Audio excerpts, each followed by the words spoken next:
How can I rest? He is dust, and I shall die also, and be laid in the earth forever. Again Gilgamesh said, speaking to Utnapishtim, "It is to see Utnapishtim, whom we call the Far Away, that I have come this journey. For this, I have wandered over the world. I have crossed many difficult ranges. I have crossed the seas. I have wearied myself with traveling. My joints are aching, and I have lost acquaintance with sleep, which is sweet. My clothes were worn out before I came to the house of Siduri.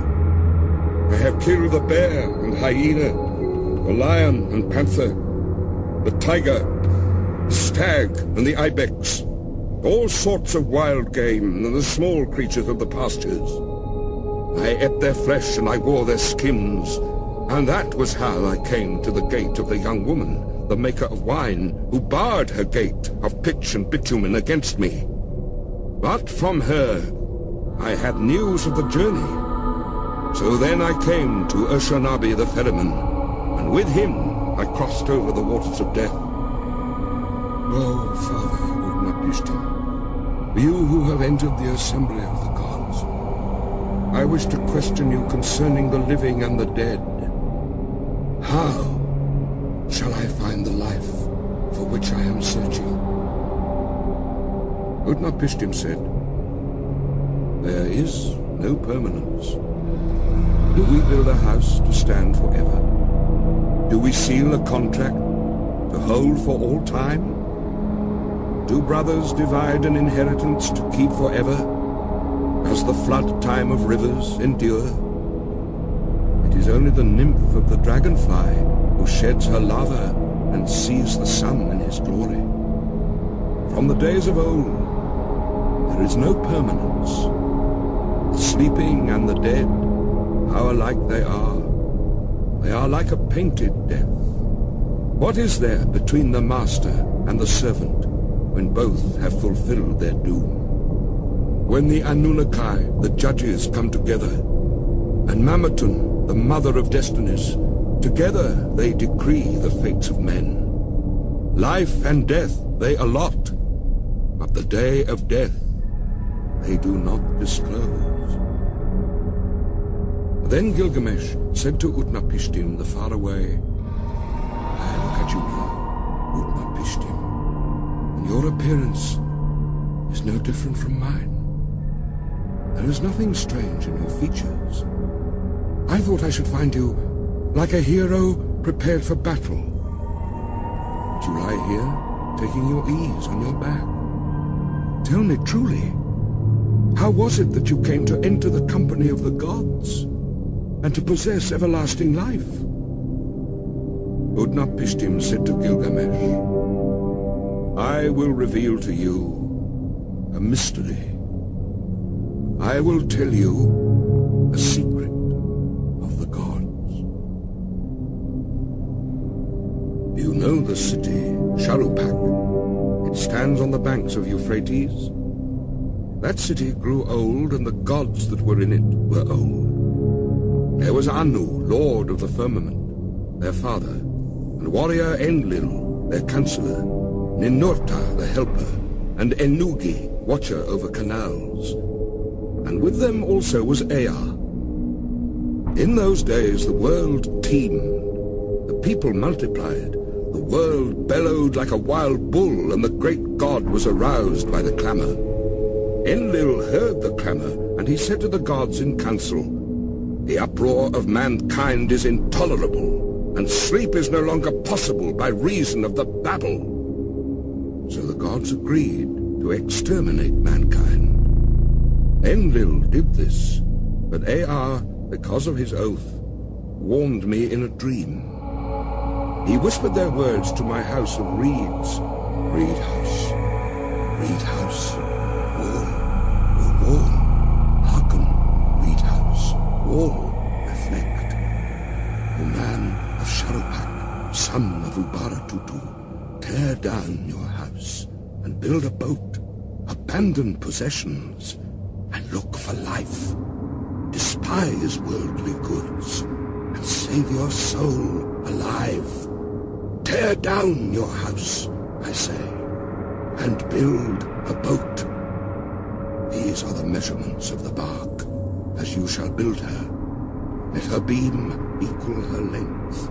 Let her deck be roofed like the vault that covers the abyss. Then take up into the boat the seed of all living creatures. When I had understood, I said to my lord, Behold, what you have commanded I will honor and perform. But how shall I answer the people, the city, the elders? And Ea opened his mouth and said to me, his servant, Tell them this. I have learnt that Enlil is wrathful against me. I dare no longer walk in his land, nor live in his city.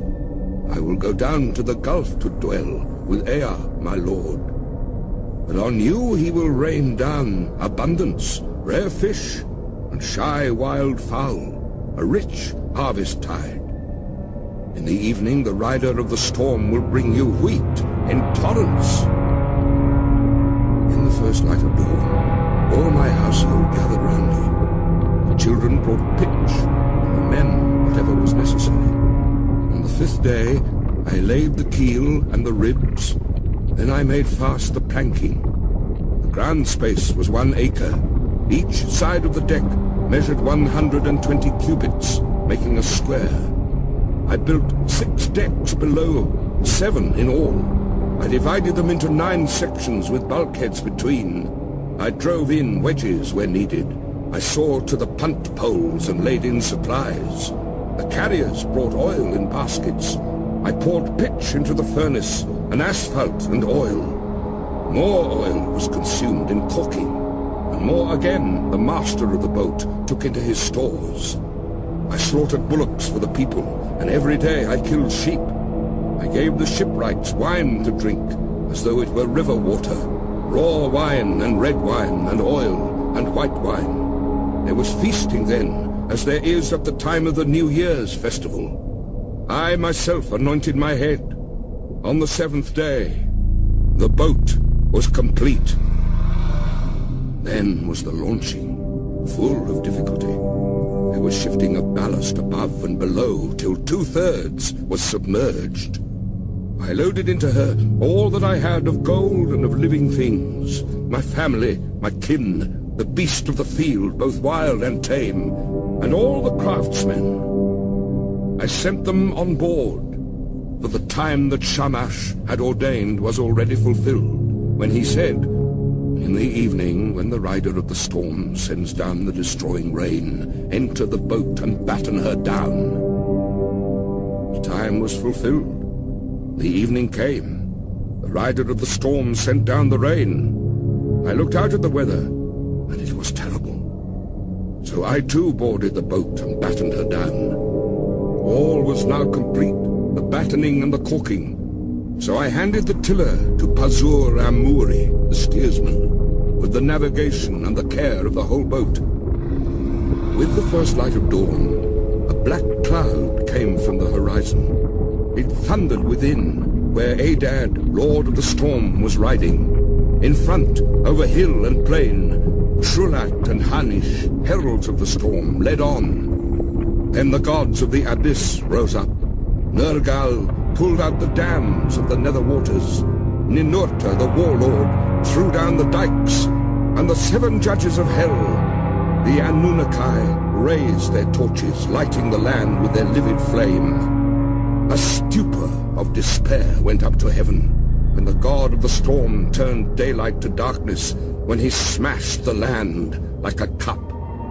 1 whole day the tempest raged, gathering fury as it went. It poured over the people like the tides of battle. A man could not see his brother, nor the people be seen from heaven. Even the gods were terrified at the flood. They fled to the highest heaven, the firmament of Anu. They crouched against the walls, cowering like curs. Then Ishtar, the sweet-voiced queen of heaven, cried out like a woman in travail, Alas! The days of old are turned to dust, because I commanded evil. Why did I command this evil in the council of all the gods? I commanded wars to destroy the people. But are they not my people? For I brought them forth. Now, like the spawn of fish, they float in the ocean. The great gods of heaven and of hell wept. They covered their mouths. For 6 days and 6 nights the winds blew. Torrent and tempest and flood overwhelmed the world. Tempest and flood raged together like warring hosts. When the 7th day dawned, the storm from the south subsided. The sea grew calm. The flood was stilled. I looked up the face of the world, and there was silence. All mankind was turned to clay. The surface of the sea stretched as flat as a rooftop. I opened a hatch, and the light fell on my face. Then I bowed low. I sat down and I wept. The tears streamed down my face. For on every side was the waste of water. I looked for land in vain. But 14 leagues distant, there appeared a mountain. And there the boat grounded. On the mountain of Nisir, the boat held fast. She held fast and did not budge. 1 day she held, and a 2nd day on the mountain of Nisir she held fast and did not budge. A 3rd day and a 4th day she held fast on the mountain and did not budge. A 5th day and a 6th day she held fast on the mountain. When the 7th day dawned, I loosed a dove and let her go. She flew away, but finding no resting place, she returned. Then I loosed a swallow, and she flew away, but finding no resting place, she returned. I loosed a raven. She saw that the waters had retreated. She ate, she flew around, she cawed, and she did not come back. Then I threw everything open to the 4 winds. I made a sacrifice and poured out a libation on the mountaintop. 7 and again 7 cauldrons I set up on their stands. I heaped up wood and cane and cedar and myrtle.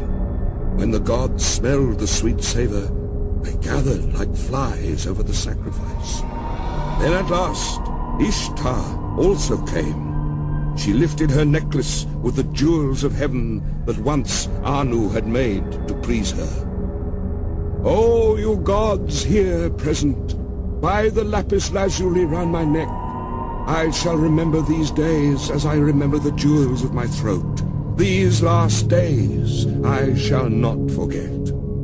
Let all the gods gather round the sacrifice, except Enlil. He shall not approach this offering, for without reflection he brought the flood. He consigned my people to destruction.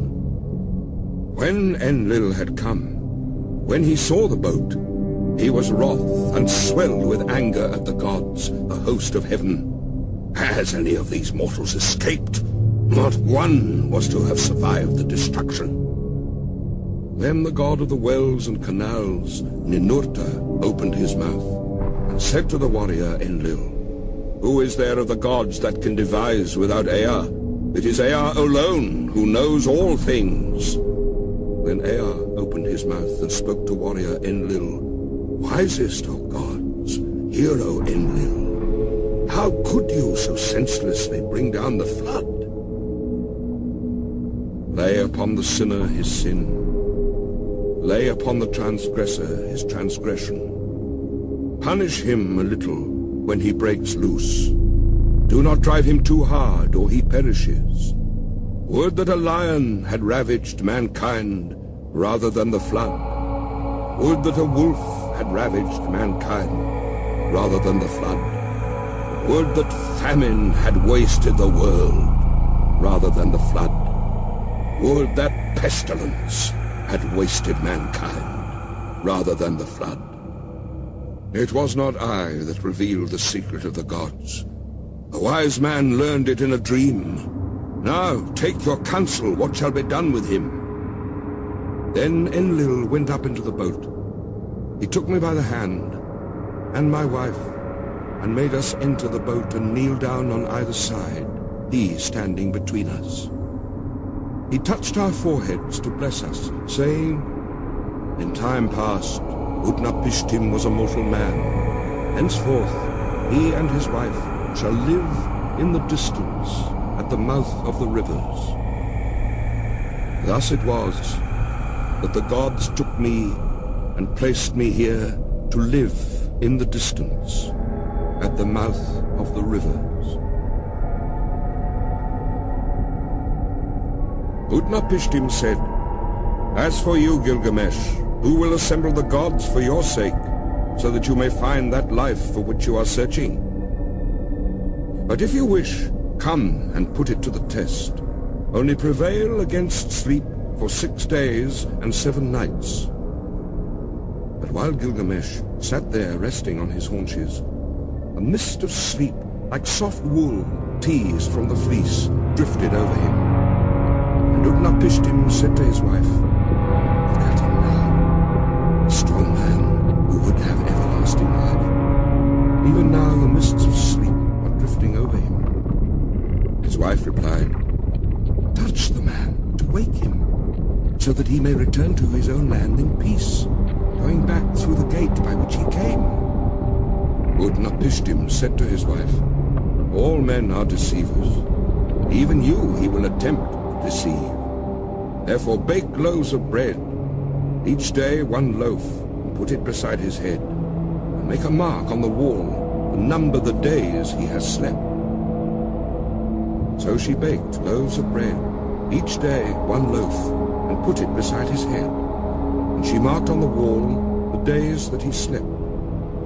And there came a day when the first loaf was hard, the second loaf was like leather, the third was soggy, the crust of the fourth had mold, the fifth was mildewed, the sixth was fresh, and the seventh was still on the embers. Then Utnapishtim touched him, and he woke. Gilgamesh said to Utnapishtim the faraway, "I hardly slept when you touched and roused me."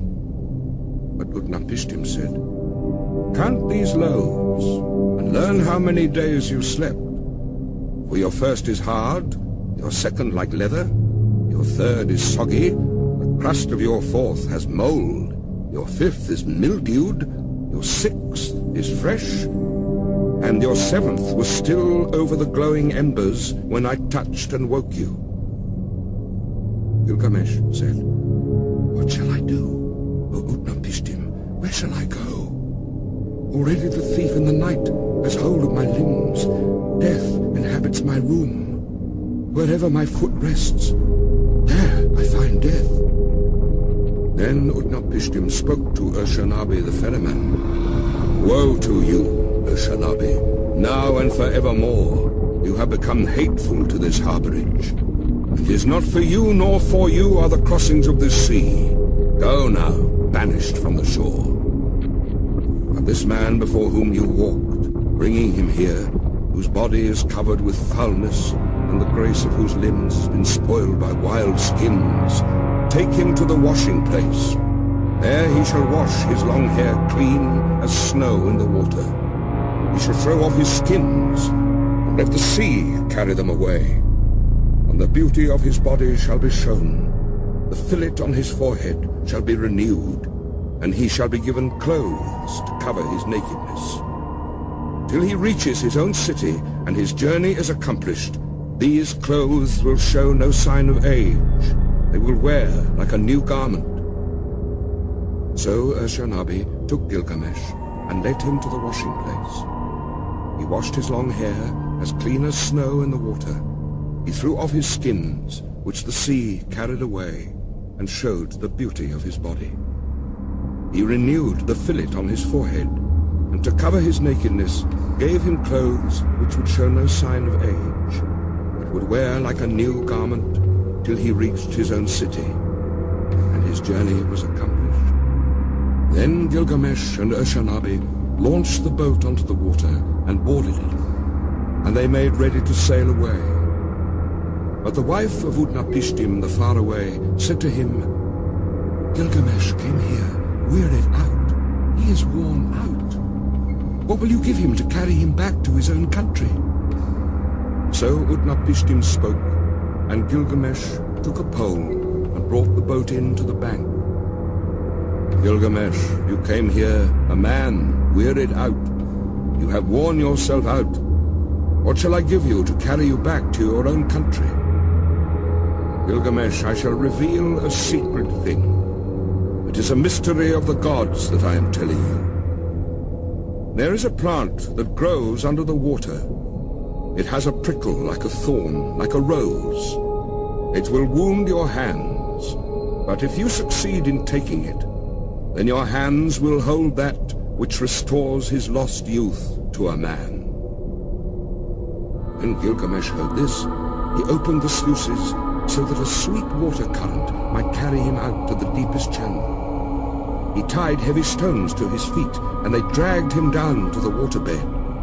There he saw the plant growing. Although it pricked him, he took it in his hands. Then he cut the heavy stones from his feet, and the sea carried him and threw him onto the shore. Gilgamesh said to Ashurbanipal the ferryman, "Come here and see this marvelous plant.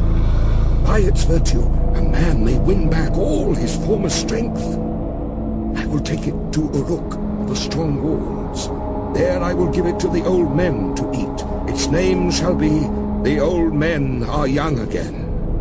And at last I shall eat it myself and have back all my lost youth."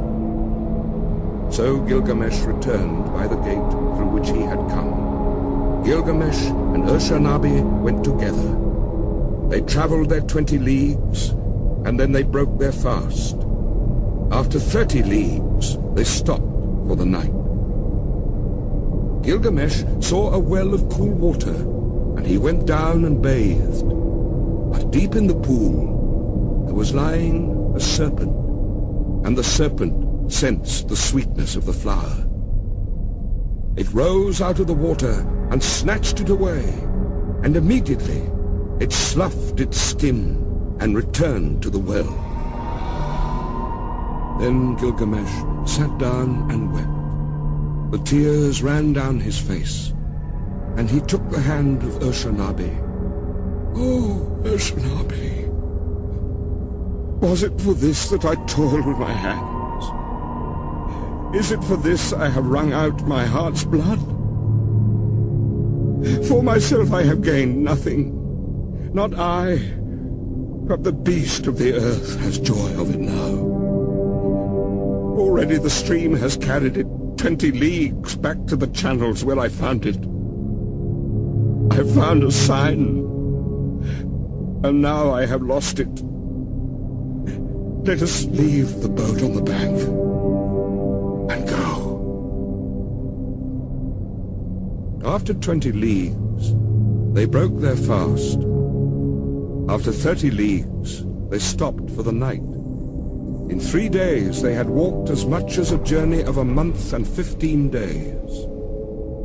When the journey was accomplished, they arrived at Uruk, a strong-walled city. Gilgamesh spoke to him, to Ashurbanipal the ferryman. "Ashurbanipal, climb up onto the wall of Uruk. Inspect its foundation terrace and examine well the brickwork. See if it is not of burnt bricks. Did not the 7 wise men lay these foundations? 1/3 of the whole is city, 1/3 is garden, and 1/3 is field, with the precinct of the goddess Ishtar. These parts and the precinct are all Uruk." This too was the work of Gilgamesh the king, who knew the countries of the world. He was wise. He saw mysteries and knew secret things. He brought us a tale of the days before the flood. He went a long journey, was weary, worn out with labor, and returning, engraved on a stone the whole story